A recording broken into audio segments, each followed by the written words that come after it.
महाशिवरात्रीची अतिपावन व्रतकथा। एकदा शंकर पार्वती कैलास पर्वतावरती बसले होते। तेव्हा पार्वतीने परमेश्वर शिवशंकराला विचारले की प्रभू, असे कोणते श्रेष्ठ आणि सरळ व्रतपूजन आहे ज्यामुळे मृत्यूलोकातील प्राण्यांना तुमची कृपा प्राप्त होईल? असे एखादे व्रत असतील तर मला नक्की सांगा। या उत्तरामुळे शंकराने पार्वतीला शिवरात्रीच्या या महान व्रतकथा सांगितली। एका गावात एक शिकारी राहत होता। मुख्य जनावरांची हत्या करून तो आपल्या कुटुंबाचे पालन पोषण करीत असे। तो सावकाराचा कर्जदार होता। त्याने त्याचे कर्ज वेळेवर चुकविले नव्हते। त्यामुळे संतापून सावकाराने शिकाऱ्याला डांबून ठेवले होते। पण सावकाराने त्याला शिवमठामध्ये कैदी बनवले। योगायोगाने त्याच दिवशी महाशिवरात्री होती। शिकारी ध्यानमग्न होऊन शिवासंबंधित धार्मिक गोष्टी ऐकत होता। महाशंकराचा नामघोष ऐकू येत होता। त्याने महाशिवरात्रीची संपूर्ण कहाणी अगदी ध्यानमग्न होऊन ऐकली। चतुर्दशीला त्याने शिवरात्रीची कथा सुद्धा ऐकली। सायंकाळी सावकाराने त्याला जवळ बोलावून कर्ज फेडण्याविषयी विचारले। तेव्हा शिकारी दुसऱ्या दिवशी सर्व कर्ज फेडेन असे वचन देऊन कैदेतून सुटून गेला। शिकारी आपल्या दिनचर्येप्रमाणे तो जंगलामध्ये शिकारीसाठी निघाला। पण दिवसभर कैदेत राहिल्यामुळे तो तहान भुकेने अगदी व्याकुळ झाला होता। शिकार करण्यासाठी तो तलावाच्या काठावरती गेला आणि एका बेलपत्राच्या झाडावर मचाण बांधू लागला। बेलवृक्षाच्या खाली बेलपत्रांनी झाकले गेलेले एक शिवलिंग होते। शिकाऱ्याला मात्र हे काहीही माहित नव्हते। मचाण बनविताना त्याने ज्या फांद्या तोडल्या त्या योगायोगाने शिवलिंगावरती पडल्या। अशा प्रकारे दिवसभर उपाशी असलेल्या शिकाऱ्याचे व्रतही पूर्ण झाले। त्याच्या करवी शिवलिंगावर बेलपत्र सुद्धा वाहिले गेले आणि त्याच्याकडून शिवलिंगाची यथायोग्य पूजा झाली। एका प्रहरानंतर एक गर्भिणी हरिण तलावावर पाणी पिण्यासाठी पोहोचली। शिकाऱ्याने आपल्या धनुष्याने तिच्यावरती नेम साधला होता। पण तितक्यात ती हरिणी बोलू लागली की हे व्याधा, मी एक गर्भिणी आहे। तू एकाच वेळी 2 जीवांची हत्या करू नकोस। हे योग्य नाही। मी आपल्या पिल्लाला जन्म देऊन लवकरच तुझ्या समोर येईन, तेव्हा तू मला मार। आणि शिकाऱ्याने धनुष्य बाजूला ठेवले आणि ती हरिणी झाडाआड लुप्त झाली। काही वेळाने दुसरी हरिणी तेथून निघाली। शिकाऱ्याच्या आनंदाला अगदी पारावारच उरला नाही। त्याने तिच्यावर नेम साधला। हे बघून त्या हरिणीने त्याला सांगितले की हे पारध्या, मी एक कामातुर विरहित आहे। आपल्या प्रियेच्या शोधात भटकत आहे आणि मी माझ्या पतीला भेटून येते, नंतर तू मला मार।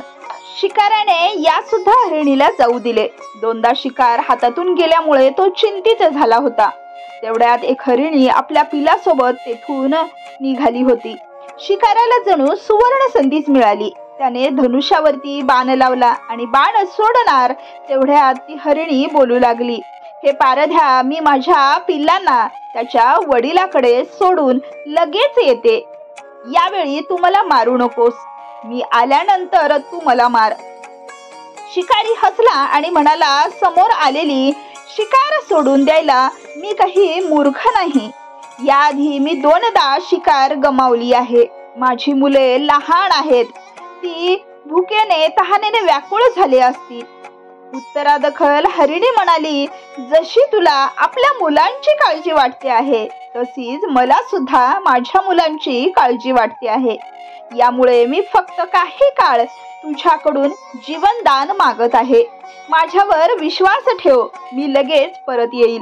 हरिणीचा तो व्याकुळ स्वर ऐकून शिकाऱ्याला तिची दया आली आणि त्याने तिला सुद्धा जाऊ दिले।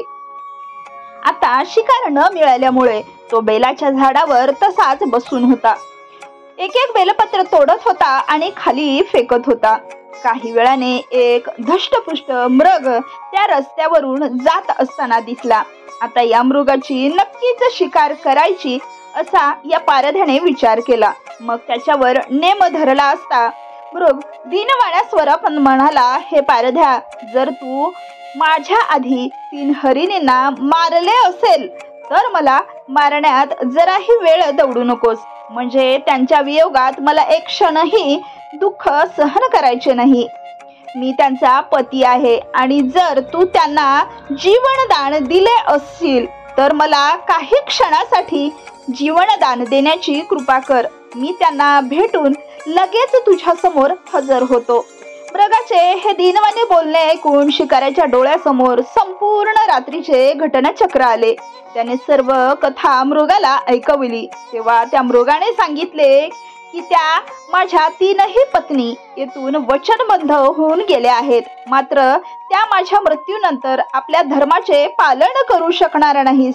त्यामुळे मला येथून जाऊ दे. मी त्यांना भेटून लगेच तुझ्या पुढे हजर होतो, तेव्हा तू मला अवश्य मार. असे दीनवाने हरिण बोलू लागला. त्यामुळे पारधाने त्या मृगाला सुद्धा जाऊ दिले. त्याचा दिवसभर उपवास झाला होता. रात्रीचे जागरण झाले होते.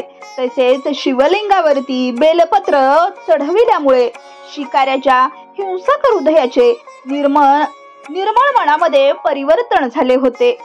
धनुष्य त्याच्या हातून निसटत होते. शिवाने त्याच्या हृदयात बदल घडवून आणला होता. त्याला आपल्या भूतकाळातील कर्माचा पश्चाताप होत होता. थोड्याच वेळात मृग सहपरिवारासह शिकाऱ्यासमोर येऊन उभा राहिला. या प्राण्यामधील प्रेम पाहून शिकाऱ्याच्या डोळ्यातून आनंद अश्रू वाहायला लागले.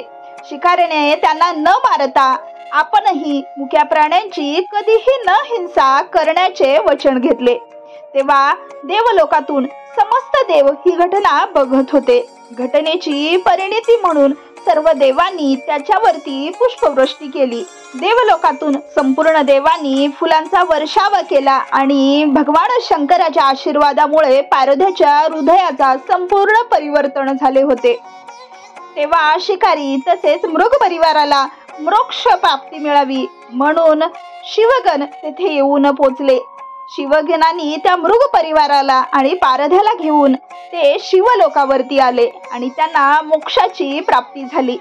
तर अशा पद्धतीने शिवरात्रीची ही पावन व्रतकथा जो कोणी ऐकेल किंवा वाचेल तर त्याला मोक्षाची प्राप्ती होईल.